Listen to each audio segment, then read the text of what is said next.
2024 में एक YouTube channel मत खोलना अगर आपके पास इन 6 चीजों की नॉलेज नहीं है तो, वरना आप भी 90% यूट्यूबर्स की तरह अपनी जिंदगी के 1-2 साल बर्बाद कर लेंगे और एंड में कहेंगे कि यूट्यूब तो लक का गेम है। और इन 6 पॉइंट्स में से लास्ट पॉइंट सबसे इंपॉर्टेंट है, क्योंकि वो आपको सिर्फ एक यूट्यूबर नहीं बनाता बल्कि आपको एक रियल इन्फ्लुएंसर बनाता है। इसलिए वीडियो को स्किप करने की गलती बिल्कुल भी मत करना, वरना आपका फेल होना तय है। तो शुरू करते हैं पॉइंट नंबर 1 से, जो कि है 2024 के शुरू होते ही आप लोगों ने एक रेजोल्यूशन तो बना ही लिया होगा कि इस साल मैं अपने चैनल पे इतने सब्सक्राइबर्स तो गेन करके रहूंगा ही रहूंगा, या फिर एक नया चैनल बनाऊंगा और उसे किसी भी हालत में मोनेटाइज करवाऊंगा। लेकिन 1 महीना हो गया है और आपको कुछ भी ग्रोथ नहीं दिख रही है और आप ऑलरेडी गिव अप करने की हालत पे हो। इसका रीजन ये है कि आपको पता ही नहीं है कि YouTube का एल्गोरिदम वर्क कैसे कर रहा है। आप जानते ही नहीं हो कि YouTube आपसे चाहता क्या है और बस एक तरफा प्यार की तरह आप अपनी तरफ से एफर्ट डाले जा रहे हो और कोई रिस्पॉन्स नहीं मिल रहा है। YouTube एक सोशल मीडिया प्लेटफॉर्म है जो कि एड रेवेन्यू से अपनी मेन अर्निंग करता है, और हर सोशल मीडिया प्लेटफॉर्म की तरह YouTube को सिर्फ एक ही चीज चाहिए, वो है कि लोग उसके प्लेटफॉर्म पे बने रहे जितनी ज्यादा देर तक हो सकता है उतनी ज्यादा देर तक, तभी YouTube को फायदा होगा। और इसमें YouTube आपकी मदद चाहता है, आपसे एक ऐसा कंटेंट बनवा के जिसको लोग ज्यादा देर तक देखे और YouTube पे बने रहे। लेकिन 90% यूट्यूबर्स इस बात को नहीं समझते हैं और इसलिए यूट्यूब उनका कंटेंट कभी भी ऑडियंस को सजेस्ट नहीं करता है। इसे एक एग्जांपल से समझते हैं। मान लेते हैं आपने एक नया यूट्यूब चैनल खोला और आपने अपनी एक वीडियो अपलोड करी। यूट्यूब उस वीडियो के टाइटल, डिस्क्रिप्शन और कीवर्ड्स के बेसिस पे उस वीडियो को कुछ लोगों को सजेस्ट करेगा, जिसके बाद वो लोग आपके थंबनेल के बेसिस पे आपकी वीडियो पे क्लिक करेंगे और उसे देखेंगे, जिससे यूट्यूब को ये पता चल जाएगा कि आपकी वीडियो किस तरह के लोगों को पसंद आ रही है। और फिर यूट्यूब सिमिलर इंटरेस्ट वाले लोगों को आपकी वीडियो भेजेगा और फिर चेक करेगा कि वो लोग आपकी वीडियो पे कैसे रिएक्ट कर रहे हैं। यूट्यूब बेसिकली 2 चीजों को ट्रैक करता है, वॉच टाइम और एंगेजमेंट। यूट्यूब देखेगा कि जिन लोगों को उसने आपकी वीडियो सजेस्ट की थी वो कितनी देर तक आपकी वीडियो देख रहे हैं। अगर ऑडियंस उसे काफी देर तक देख रही है या फिर पूरा देख रही है तो यूट्यूब उस वीडियो को और ज्यादा प्रमोट करेगा और ज्यादा से ज्यादा लोगों को दिखाएगा, क्योंकि इस वीडियो की वजह से लोग यूट्यूब पे 7 से 10 मिनट एक्स्ट्रा रुक रहे हैं, जिससे यूट्यूब काफी मोटा पैसा छाप रहा है। वहीं अगर इस वीडियो की ऑडियंस रिटेंशन कम होती तो यूट्यूब इसे सजेस्ट करना बंद कर देता, क्योंकि यूट्यूब अपनी ऑडियंस का मूड खराब करके उसे दूसरे सोशल मीडिया प्लेटफॉर्म पे नहीं भेजना चाहता है। ठीक इसी तरह अगर आपकी ऑडियंस आपकी वीडियो पे एंगेज कर रही है, यानी कि लोग उस पे कमेंट कर रहे हैं या फिर उसे शेयर कर रहे हैं, तो भी यूट्यूब आपकी वीडियो को प्रमोट करेगा, क्योंकि अगर आपकी वीडियो शेयर की जा रही है तो लोग बाकी प्लेटफॉर्म को छोड़ के आपकी वीडियो देखने आ रहे हैं, जिससे अगेन यूट्यूब का मेन मोटिव कंप्लीट हो रहा है, लोगों को अपने प्लेटफॉर्म पे रोक के रखना। और वहीं अगर आपकी वीडियो पे कुछ ज्यादा कमेंट्स आ रहे हैं तो काफी सारे लोग कमेंट्स का रिप्लाई भी करेंगे, बहसबाजी भी करेंगे और किसी न किसी तरह एंगेज करेंगे, जिससे आपका तो मेंटल पीस खराब हो जाएगा, लेकिन यूट्यूब अपना पैसा छाप लेगा आपको कुछ एक्स्ट्रा मिनट इस प्लेटफॉर्म पे रोक के। लेकिन वहीं अगर आपकी वीडियो एंगेजमेंट ला के नहीं दे पा रही है या फिर वॉच टाइम ला के नहीं दे पा रही है तो यूट्यूब आपकी वीडियो को यूजलेस समझेगा और उस पर अपना टाइम वेस्ट नहीं करेगा। अब आधे से ज्यादा लोग इस चीज को नहीं समझ पाते हैं और वो लगातार यूट्यूब पे अपना कंटेंट डालते रहते हैं, जिसकी वजह से वो ग्रो ही नहीं कर पाते। आपको इस चीज को समझने की जरूरत है कि यूट्यूब आपसे आपकी वीडियोस नहीं चाहता है, वो आपसे आपका वॉच टाइम और एंगेजमेंट चाहता है। और ये चीजें कैसे लानी है, आपको इस चीज पे ज्यादा फोकस करना चाहिए। और एक और बहुत इंपॉर्टेंट चीज, एल्गोरिदम टाइम के साथ चेंज होता रहता है। 2014 में जब यूट्यूब पे ज्यादा क्रिएटर्स नहीं थे तब डजंट मैटर कि आप किस तरह की वीडियो बना रहे हैं, अगर आप ज्यादा वीडियोस डाल पा रहे हैं तो आपका वायरल होना कंफर्म था, क्योंकि उस टाइम पे यूट्यूब को ऑडियंस को अपने प्लेटफॉर्म पे लेके आना था, जो कि रेडियो या टीवी में घुसे रहते थे। यूट्यूब उनको अपने प्लेटफॉर्म में फंसाना चाहता था, इसलिए उस टाइम पे जितनी ज्यादा वीडियोस होती थी उतनी ज्यादा वेरायटी होती थी और उतनी ज्यादा लोग अट्रैक्ट होते थे। लेकिन 2018 में जब क्रिएटर्स काफी ज्यादा हो गए थे तब यूट्यूब अपनी ऑडियंस को बुला नहीं रहा था, बल्कि जो ऑडियंस उसके पास है उनको सस्टेन कर रहा था। इसलिए उस टाइम पे यूट्यूब ने लंबी वीडियोस को प्रमोट करना स्टार्ट कर दिया था। अगर आप उस टाइम पे कुछ 1 घंटे की वीडियो या फिर 30 मिनट की वीडियोस बनाते तो आपके वायरल होने के 90% चांसेस ज्यादा थे। और इसके बाद 2020 में एक और चेंज आता है, जब टिकटॉक और रील्स का जमाना स्टार्ट हो जाता है। अब लोगों को लंबी वीडियो नहीं देखनी थी, बल्कि उनको जल्दी जल्दी वीडियोस देखनी थी, और इसलिए यूट्यूब ने शॉर्ट्स इंट्रोड्यूस किए। और इवन अभी भी यूट्यूब शॉर्ट्स को काफी ज्यादा प्रमोट कर रहा है, क्योंकि शॉर्ट्स देखते देखते कब 1-2 घंटे निकल जाए पता ही नहीं चलता। और यही तो यूट्यूब को चाहिए कि आप उसके प्लेटफॉर्म को छोड़ के जाओ ही ना। और एज ए यूट्यूब क्रिएटर अगर आप बिना एल्गोरिदम को समझे वीडियो अपलोड करना स्टार्ट करोगे तो आपका फेल होना ग्रांटेड है। लेकिन क्या एल्गोरिदम एक लौता फैक्टर है जो कि आपके फेल होने का रीजन हो सकता है? नहीं। अगर आप अभी तक इस भ्रम में जी रहे हैं कि आप रोज वीडियो डालेंगे और आपकी कोई ना कोई वीडियो तो वायरल हो ही जाएगी, तो आप बहुत ही जल्दी अपनी मेहनत और टाइम बर्बाद करके क्विट करने वाले हैं, क्योंकि आपको इस चीज को समझने की बहुत ही ज्यादा जरूरत है कि क्वालिटी ओवर पावर्स क्वांटिटी। अगर आप 2 चैनल्स खोलते हैं जिनमें से आप एक चैनल पे साल में सिर्फ 4 क्वालिटी वीडियोस बनाते हैं और वहीं दूसरे चैनल पे साल में 365 वीडियोस बनाते हैं लेकिन सारी वीडियोस बिलो एवरेज है, तो वो जो 4 वीडियोस वाला चैनल है वो मिलियन सब्सक्राइबर्स गेन कर चुका होगा, वहीं 365 वीडियोस वाला चैनल हो सकता है कि 10,000 सब्सक्राइबर्स भी गेन ना किए हो। रीजन बीइंग कि वो 4 वीडियोस की क्वालिटी 365 वीडियो से भी ज्यादा है, और यही रीजन है कि डिकोडिंग वाईटी, मैं और कई सारे छोटे चैनल इतनी जल्दी ग्रो कर पाए, वो भी इतनी कम वीडियोस में, क्योंकि ये चीज हमें पता थी। अगर आपको क्वालिटी कंटेंट बनाने में 1 महीना लगता है तो कोई बात नहीं, लेकिन बिलो एवरेज कुछ भी मत दिखाइए, क्योंकि अभी यूट्यूब पे ऑप्शंस की भरमार है। अगर ऑडियंस को आपकी वीडियो पसंद नहीं आई तो वो किसी और के चैनल पे जाके उसकी वीडियोस देख लेंगे, और यूट्यूब ये चीज देखेगा तो यूट्यूब उसके चैनल को प्रमोट करेगा। वहीं अगर ऑडियंस को आपकी वीडियो पसंद आ गई तो वो आपकी वीडियोस के लिए वेट किया करेंगे, और यूट्यूब इस चीज को भी देखेगा और फिर वो आपके चैनल को भी प्रमोट करेगा। लेकिन वीडियोस की क्वालिटी बढ़ाए कैसे? तो वीडियोस की क्वालिटी बढ़ाने के लिए आपको कोई महंगे गैजेट्स की जरूरत नहीं है, बल्कि आपको सही टेक्निक्स की जरूरत है, जिससे कि आप सही स्क्रिप्टिंग, वॉइस ओवर और एडिटिंग कर पाओ। अब ऑल्दो और भी कई सारे फैक्टर्स होते हैं जो कि क्वालिटी कंटेंट बनाने के लिए इंपॉर्टेंट होते हैं, लेकिन ये 3 चीजें बेसिक है। और अगर आपको इसको अच्छा करना है तो आप मेरी how to grow on YouTube playlist देख सकते हैं, जहाँ पे मैंने हर एक पॉइंट को अच्छे से डिटेल में एक्सप्लेन किया हुआ है। और जब आप ये प्लेलिस्ट देख के ग्रो हो जाएंगे तब आपको रियलाइज होगा कि आप वो सारी गलतियां करने से बच गए जो कि हमने सालों तक की थी। लेकिन सिर्फ क्वालिटी कंटेंट और एल्गोरिथम को समझने से आप अपने चैनल को फेल होने से नहीं बचा सकते हैं, क्योंकि यूट्यूब अगर आपकी वीडियो ऑडियंस तक पहुंचाएगा ही नहीं, उसे इंप्रेशंस देगा ही नहीं, तो वीडियो का आप क्या ही करोगे।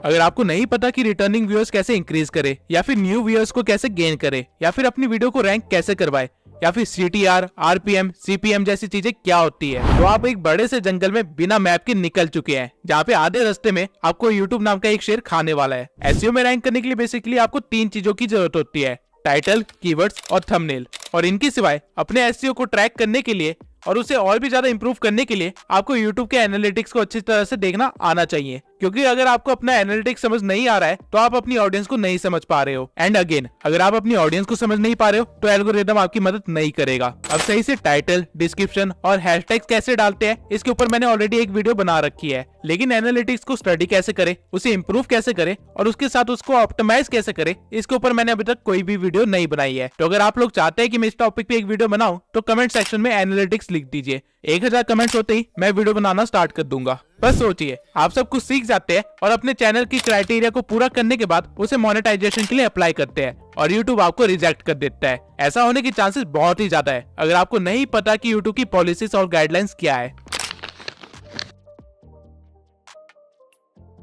YouTube की नई पॉलिसी के अकॉर्डिंग आप अपने चैनल को 500 सब्सक्राइबर्स और 3000 वॉच आवर से भी मोनेटाइज करवा सकते हैं, या फिर शॉर्ट्स के 3 मिलियन व्यूज से भी। ये क्राइटेरिया पहले 1000 सब्सक्राइबर्स और 4000 घंटे का था, और 10 मिलियन शॉर्ट्स के व्यूज। लेकिन यहाँ पे YouTube एक गेम खेल रहा है। आप अगर 500 सब्सक्राइबर्स के साथ अपने चैनल को मोनेटाइज करवाते हैं तो आपको एड रेवेन्यू नहीं मिलेगा, बल्कि आपको सुपर चैट, मेंबरशिप और मर्चेंडाइज का ऑप्शन मिलेगा, जिनसे की काफी कम अर्निंग होती है। आपको एड रेवेन्यू नहीं मिलेगा, जो कि हमारा मेन सोर्स ऑफ इनकम होता है। लेकिन YouTube ने ऐसा क्यों किया? अपने क्रिएटर्स को बचाने के लिए। YouTube आप पे मेहरबान नहीं हो रहा है, बल्कि टिकटॉक ने अपना क्राइटेरिया लो कर दिया था, इसलिए YouTube को भी लो करना पड़ा, ताकि उसके क्रिएटर्स YouTube को छोड़ के टिकटॉक पे ना भागे। और अगर आपको लग रहा है कि आप सिर्फ शॉर्ट्स बना के वायरल हो जाओगे और अपने YouTube चैनल को मोनेटाइज करवा लोगे, तो let me tell you one thing, shorts पे अर्निंग ना के बराबर है, अंटिल आपके हर शॉर्ट्स मिलियन व्यूज के ऊपर ना जा रहे हो। बल्कि एक शॉर्ट को वायरल करने से ज्यादा आसान एक लॉन्ग फॉर्म कंटेंट को वायरल करना है। लेकिन YouTube ने आपके दिमाग में इसकी टोटली अपोजिट चीज भर दी है, जिसकी वजह से आप काफी ज्यादा टाइम और मेहनत बर्बाद करने वाले हैं। अगर आपको सिर्फ वायरल होना है तो शॉर्ट्स आपके लिए सही चीज है, लेकिन आप अगर YouTube पे एक करियर बनाना चाहते हैं और यहाँ से अर्निंग करना आपका मेन गोल है, तो आपके लिए शॉर्ट्स सही चीज नहीं है। इसके सिवाय AI के ट्रेंड में होने के कारण YouTube ने AI से रिलेटेड भी काफी सारी पॉलिसीज निकाली है, लेकिन इन पॉलिसीज में कहीं पे भी AI वॉइस यूज करने से मना नहीं किया गया है, अंटिल आप किसी और की वॉइस को क्लोन करके अपनी वीडियो बना रहे हो। अगर आप 11 लैब जैसी किसी वेबसाइट से अपनी वॉइस जनरेट करवा रहे हो तो कोई प्रॉब्लम नहीं है, लेकिन अगर आप उसको बोलते हो कि डोनाल्ड ट्रंप जैसी वॉइस को क्लोन करके आपकी वीडियो बनाए, तो आपके लिए एक प्रॉब्लम है। सेम वे में अगर आप AI से कोई वीडियो 0 से एडिट करवाते हो तो कोई प्रॉब्लम नहीं है, लेकिन अगर आप किसी और का कंटेंट उठा के उसे AI में डाल के कुछ और बनवाते हो और फिर उसे YouTube पे अपलोड करते हो, तो आपके लिए एक बहुत ही बड़ी प्रॉब्लम है। और इवन आप AI की वॉइस को भी लगातार यूज नहीं कर सकते हो डायरेक्टली, वरना वो रीयूज कंटेंट में आ जाएगा। आपको अपनी वॉइस को थोड़ा सा एडिट करना पड़ेगा। ठीक इसी तरह कॉपीराइट क्या है, इससे कैसे बचा जाता है और सही तरीके से किसी को एट्रीब्यूट्स कैसे दिए जाते हैं ताकि कभी लीगल केस में ना फंसे, इन सब की नॉलेज होना बहुत ही जरूरी है। वरना मैं ऐसे भी कई क्रिएटर्स को जानता हूँ जिनके मिलियंस में सब्सक्राइबर्स थे, लेकिन ये पॉलिसी गाइडलाइंस को वायलेट करने की वजह से रातों रात उनका चैनल गायब हो गया। कॉपीराइट के ऊपर मैं अलग से एक डेडिकेटेड वीडियो जरूर बनाऊंगा। होगा, क्योंकि ये एक बहुत ही बड़ा टॉपिक है और साथ में काफी कॉम्प्लेक्स भी है। आप कह सकते हैं कि इसको समझाने के लिए एक लॉ की डिग्री होना बहुत ही जरूरी है, क्योंकि यूट्यूब की कॉपीराइट पॉलिसी यूएसए के एक्ट के अकॉर्डिंग चलती है। लेकिन इससे डरने की कोई भी बात नहीं है, बस आपको थोड़ी सी नॉलेज होनी चाहिए ताकि आपका करियर बच सके। अब ऐसे भी कई सारे चैनल्स हैं जिन्होंने इन सब चीजों का ध्यान रखा था, लेकिन आज उनकी हालत एक नए यूट्यूबर से भी बेकार हो रखी है। लेकिन ऐसा कैसे हुआ?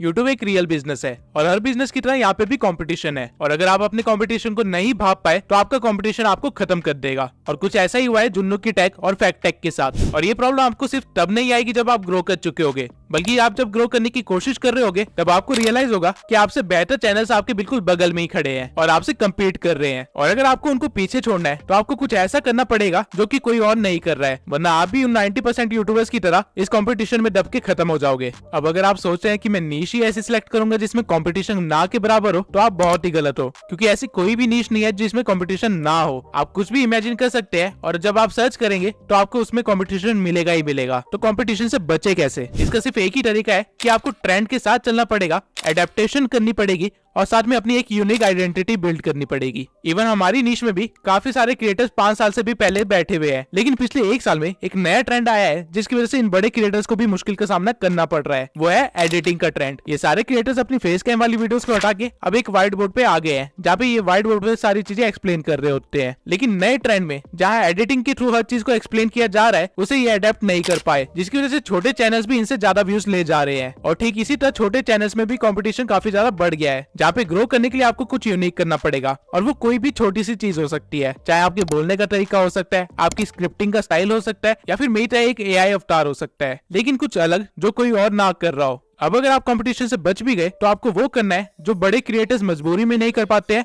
और छोटे क्रिएटर्स बिना किसी प्रॉब्लम के कर सकते हैं। 2024 में हर क्रिएटर को पता है कि उसकी ऑडियंस की वैल्यू कितनी है, इसलिए वो रेगुलर बेसिस पे Q&A और लाइव स्ट्रीम्स करते रहते हैं। लेकिन अगर आपने इन चीजों को इग्नोर करने की गलती की तो आपका यूट्यूबर बनने का सपना सपना ही रह जाएगा। ऑडियंस को कोई सेलिब्रिटी नहीं चाहिए, बल्कि उनको एक मेंटोर या फिर एक फ्रेंड चाहिए जिससे वो इन्फ्लुएंस हो सके या फिर जिनके साथ वो आगे बढ़ सके। और ये डिफरेंस आप तभी क्रिएट कर सकते हैं अगर आप उनसे एंगेज हो, डायरेक्ट डीएम के थ्रू, कमेंट्स के थ्रू, Q&A के थ्रू या फिर लाइव स्ट्रीम के थ्रू। जब तक मेरे इस चैनल पे 10,000 सब्सक्राइबर्स नहीं हो गए थे, तब तक मैं अपने इंस्टा पे डायरेक्ट डीएम के थ्रू हर एक बंदे का रिप्लाई किया करता था और उनकी हेल्प करता था। मैं पर्सनली भी काफी लोगों को गाइड किया है और मैसेजेस के थ्रू मैंने 1000 से भी ज्यादा लोगों से एंगेज किया है और उनको इस बात से खुशी मिलती है। वो लोग मुझे एज ए यूट्यूबर से बढ़ के एक फ्रेंड और एक मेंटोर की तरह देखते हैं और अनकंडीशनली सपोर्ट भी करते हैं। और इसी वजह से मेरा नेटवर्क भी इतना स्ट्रॉन्ग हो पाया, जिसकी वजह से मुझे काफी सारे नए यूट्यूबर से मिलने का मौका मिला और काफी सारे स्ट्रगलर्स से भी मिलने का मौका मिला और हम सब एक दूसरे की हेल्प करते हुए आगे बढ़े हैं। जैसे कि मेरी पिछली वीडियो का थंबनेल देवेश ने बनाया था, जिसको मैंने हेल्प की थी यूट्यूब पे ग्रो करने के लिए। आप एक बार जाके उसका चैनल भी देख सकते हैं। इवन आज भी सोने से पहले मैं कम से कम 20 से लेके 30 डीएम्स का रिप्लाई करता हूँ और इससे एक ऐसा इम्पैक्ट बना है कि कल को अगर मैं कोई एक नया चैनल भी खोलता हूँ, भले कुकिंग के ऊपर ही क्यों ना हो, वो लोग मेरे को सपोर्ट करेंगे। डजंट मैटर कि मैं क्या कर रहा हूँ। जैसे जैसे चैनल ग्रो होने लगता है, आपके पास काम बढ़ने लगते हैं और आपके पास ऑडियंस से एंगेज करने का उतना ही कम टाइम बचता है। लेकिन मेक श्योर जिन्होंने इस चैनल की स्टार्टिंग में आपको सपोर्ट किया था,